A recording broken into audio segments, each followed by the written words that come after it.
বৈশাখ সপ্তমতম পাঠশালা দ্বিবাৰ্ষিক অধিৱেশনৰ আজি অন্তিমটো দিন আৰু অন্তিম দিনা দেখিবলৈ পোৱা গৈছে এক প্ৰকাৰ জনসমুদ্ৰ। বিগত 4 দিনত আমি দেখুৱাই আহিছিলোঁ কি ধৰণৰ এক জনসমুদ্ৰত পৰিণত হৈছিল ভট্টদেৱ সমন্বয় ক্ষেত্ৰ আৰু আজিৰ দিনটোতো দেখিবলৈ পোৱা গৈছে সেই একেই পৰিৱেশ। গ্ৰন্থমেলাৰ বাকৰিত আমি উপস্থিত আছোঁ। গ্ৰন্থমেলাৰ বাকৰিত এক প্ৰকাৰ হিলদল ভাঙি ওলাই আহিছে ইয়াৰ ৰাইজ। আমি পোনপটীয়াকৈ কিছু দৃশ্যাংশ দেখুৱাম। অৱনী বেজবৰুৱাই দেখুৱাব যে গ্ৰন্থমেলাৰ আমি বিপণীসমূহৰ দৃশ্য দেখুৱাইছোঁ যে আজিৰ দিনত একাংশই ক'ব খোজে যে আজিৰ গ্ৰন্থ নপঢ়া হৈছে, কিন্তু আমি তাৰ উদাহৰণ আমি দেখুৱাইছোঁ।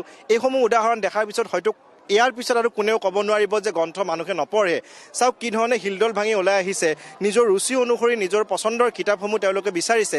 তাৰ সমান্তৰালভাৱে এটা কথা ক'ব লাগিব যে মুখ্যমন্ত্ৰী ডক্টৰ হিমন্ত বিশ্ব শৰ্মা ডাঙৰীয়াই যি ঘোষণা কৰিছিল এই বৰ্ষটোক কিতাপৰ বৰ্ষ হিচাপে, তাৰ প্ৰতিও এক প্ৰকাৰ সঁহাৰি জনোৱা যেন পৰিলক্ষিত হৈছে। কাৰণ বিভিন্ন যি পাঠক সেই পাঠকসকল ওলাই আহিছে আৰু নিজৰ ৰুচিবোধ অনুসৰি তেওঁলোকে নিজৰ গ্ৰন্থসমূহ ক্ৰয় কৰিছে। কি গ্ৰন্থ লোৱা হ'ল বাইদেউ? এইবিলাক বাচ্চাৰ কাৰণে বিজ্ঞানৰ কথা, সাঁথৰ সঁফুৰা, বিজ্ঞান কুইজ, এনেকুৱা ধৰণৰ শিশু গ্ৰন্থ লৈছে। শিশু গ্ৰন্থ লৈছোঁ। কেনেকুৱা গ্ৰন্থ বিচাৰিছে? গ্ৰন্থ বৰ্তমান পোৱা নাই, চাই আছোঁ। আপোনাৰ বিচৰা গ্ৰন্থ পোৱা নাই? পোৱা নাই। নিশ্চয় আমি দেখুৱাম যে খুব সুন্দৰকৈ গ্ৰন্থ বিপণীসমূহৰ ভিতৰত প্ৰৱেশ কৰিছে পাঠকসকল। দাদা কি গ্ৰন্থ বিচাৰিছে? আমি এই ডক্টৰ কুমুদ দাসৰ মই ভাল মানুহ হ'ব বিচাৰোঁ সেইখন ল'লোঁ আৰু ভূপেন হাজৰিকাৰ এখন গীতৰ সমগ্ৰ বুলি এখন কিতাপ ল'লোঁ আৰু আমাৰ বাবুৰ কাৰণে এই বিজ্ঞান ভিত্তিক কিছুমান কিতাপ লৈছোঁ। তুমি কি কিতাপ পঢ়ি ভাল পোৱা? কুইজ, সঁফুৰা। কিতাপ পঢ়ি ভাল পোৱা নে তুমি? ভাল পোৱা। আজিকালি কয় যে আজিকালি সৰু সৰু ল'ৰা ছোৱালীয়ে কিতাপ নপঢ়ে, তুমি কিতাপ পঢ়ি ভাল পোৱা নহয় জানো? ভাল পাওঁ। ভাল পোৱা। এয়া হৈছে উদাহৰণ। বাইদেউ আমি দেখিছোঁ যে আপোনাৰ সন্তানক লৈ আহিছে, কিতাপ পঢ়ি ভাল পাওঁ বুলি কৈছে। খুব ভাল বাৰ্তা এটা আজি বজালীৰ এই পাঠশালাত দেখিছোঁ আমি। কি ক'ব বিচাৰিব? বহুত ভাল লাগিছে আৰু সকলোকে মই ধন্যবাদ জনাওঁ, ইয়াৰ কৰ্মকৰ্তাক ধন্যবাদ জনাওঁ যে তেওঁলোকে ইমান ধুনীয়া এটা প্ৰগ্ৰেম ৰাখিছে। তদুপৰি ইয়াত মানে কি কিতাপৰ ওপৰত বেছি বেষ্ট কৰিছে আমাৰ সাহিত্য সভাখন। বাণিজ্য মেলাটো নায়েই, গতিকে ভাল লাগিছে। কিতাপৰ পোক মানুহখিনিয়ে ইয়াত আহিব বুলি বিশ্বাস আৰু আহি ডাইৰেক্ট মানে ইয়াতে সোমাইছোঁ। আৰু গায়ত্ৰী প্ৰকাশন মোৰ ঘৰৰে ৰিলেটিভ হয়, গতিকে ভাল লাগিছে, বহুত ভাল লাগিছে। গোটেই বিচৰা বস্তুখিনি পাইছোঁ আৰু। নিশ্চয় ধন্যবাদ জ্ঞাপন কৰিছোঁ। মই এইখিনি মুহূৰ্তত প্ৰতিনিধি মই দৰ্শকসকলক এটা কথা জনাব বিচাৰিছোঁ যে আজি পৰ্যন্ত, কাৰণ আজি অন্তিমটো দিন, আজি পৰ্যন্ত 5 কোটি টকাৰ গ্ৰন্থ বিক্ৰী হৈছে পাঠশালাৰ এই দ্বিবাৰ্ষিক অধিৱেশনৰ গ্ৰন্থমেলাত। এয়া খুব ভাল কথা। আৰু অন্যান্য আছে গ্ৰাহক একাংশ, তেওঁলোকৰ সৈতেও কথা পাতিম কেনেধৰণৰ কিতাপ বিচাৰিছে। মই অকণমান দাদা আপোনাৰ ওচৰলৈ আহিছোঁ। কি কিতাপ বিচাৰিছে আপুনি? মইনাৰ কাৰণে মই এখন ছায়েন্সৰ কিতাপ বিচাৰিছিলোঁ। তাই আইনষ্টাইনৰ পঢ়ি ভাল পায়, গতিকে এইখন ল'ব আৰু তাই। তুমি পঢ়ি ভাল পোৱা আইনষ্টাইনৰ কিতাপ? কি নাম তোমাৰ? নমস্কাৰ, মোৰ নাম শ্ৰী অনুৰাধা দাস। তুমি কিতাপ পঢ়ি ভাল পোৱা ন? কোন ক্লাছত পঢ়ি আছা? চতুৰ্থ।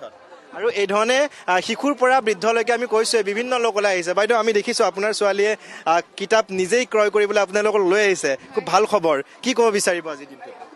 বহুত ভাল লাগিছে আহি, এনেকুৱা মানে পৰিৱেশ ইমান বহুত মানে ভাল লাগিছে আৰু কি ক'ম, পাঠশালা জাগাত এনেকুৱা মানে ভাল প্ৰগ্ৰেম হৈছে, বহুত ভাল লাগিছে। যে কিতাপ পঢ়াৰ যি উৎসৱ, সেই উৎসৱ যেন এক প্ৰকাৰ সকলোৱে পাতিব। আৰু এয়া দেখুৱাইছোঁ গ্ৰন্থ ক্ৰয় কৰিবলৈ এই ধৰণে মানুহৰ ভিৰ, পাঠকৰ ভিৰ বিভিন্ন প্ৰান্তৰ। কেৱল যে বজালী নাইবা পাঠশালাৰ পৰাই লোকসকল আহিছে তেনে নহয়, গ্ৰন্থ বিক্ৰেতাসকলো আছে। আমি তেওঁলোকৰ পৰাও কিছু কথা জানিবলৈ চেষ্টা কৰিম। আমি দেখিছোঁ যথেষ্ট ভিৰ হৈছে। আপুনি বিক্ৰী দিয়ে আছে, ৰিচিপ্ট কাটিয়ে আছে আপুনি। কেনেকুৱা সঁহাৰি অকণমান আপোনাৰ পৰা? অতি সুন্দৰ। এইবাৰ সপ্তমতম গ্ৰন্থমেলা বজালী অধিৱেশন বিশ্ব ৰেকৰ্ড কৰিছে এইবাৰ, বিশ্ব ৰেকৰ্ড। আৰু ইয়াৰ দৰে সুবিধা ক'তো দিয়া নাই আজিলৈ। আৰু ইয়াত বাণিজ্য মেলা নাই, এইটো এটা প্লাছ পইণ্ট। অতি সুন্দৰ হৈছে। মই এটা কথা জানিব বিচাৰোঁ, আপোনালোকৰ বহু গ্ৰন্থমেলা গৈছে, অসমৰ প্ৰতিটো প্ৰান্ততে গ্ৰন্থমেলা লৈ গৈছে। ইয়াত আপোনাৰ গ্ৰন্থমেলা অন্য প্ৰান্ততকৈ ইয়াত গ্ৰন্থমেলা কেনেধৰণে পাইছে? সম্পূৰ্ণ ব্যতিক্ৰম। আমাক কিতাপ দিব পৰা নাই, আমি কেইটাক কিতাপ দিব পৰা নাই ভালকে। ইমান বিক্ৰী, ৰেকৰ্ড গঢ়িছে ইয়াত। নিশ্চয় এক প্ৰকাৰ পাঠশালাত ৰেকৰ্ড গঢ়িছে, ভট্টদেৱ সমন্বয় ক্ষেত্ৰত এক প্ৰকাৰ ৰেকৰ্ড গঢ়িছে। মই কি কিতাপ বিচাৰিছে আপোনালোকে? মই একচুৱেলি এইখন বিচাৰোঁ, পাতল ভৈৰৱীখন চাই আছিলোঁ, তাকে লওঁ নেকি। কিমানখন লোৱা হ'ল এতিয়ালৈ? বৰ্তমানতো 4খন লৈছোঁ। আপোনাৰ হাতত প্ৰায় 4-5খন কিতাপ দেখিছোঁ। কি কিতাপ লৈছে? হয়, মই এইবাৰ সাহিত্য একাডেমী পোৱা ফৰিংবোৰে বাটৰ কথা জানে সেইখন ল'লোঁ, আৰু বীৰেন্দ্ৰ কুমাৰ ভট্টাচাৰ্যৰ ইয়াৰুংগম ল'লোঁ। এনেকৈ লৈছোঁ আৰু। আপুনি কবিতা গল্প পঢ়ি ভাল পায়? হয়।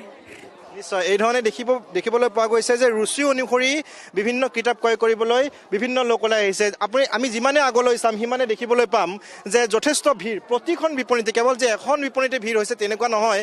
এই গ্ৰন্থমেলাত সোমায়ে প্ৰায় 4-5টা ইয়াত গলি আছে, অৰ্থাৎ 4-5টা বিথি আছে, আৰু এই 4-5টা বিথিৰ প্ৰত্যেকটো বিথিতে দেখিবলৈ পোৱা গৈছে অভূতপূৰ্ব সঁহাৰি। চাওক কি ধৰণে শিশুৰ পৰা বৃদ্ধলৈকে গ্ৰন্থ ক্ৰয় কৰিবলৈ এই ধৰণে ভিৰ কৰা পৰিলক্ষিত হৈছে।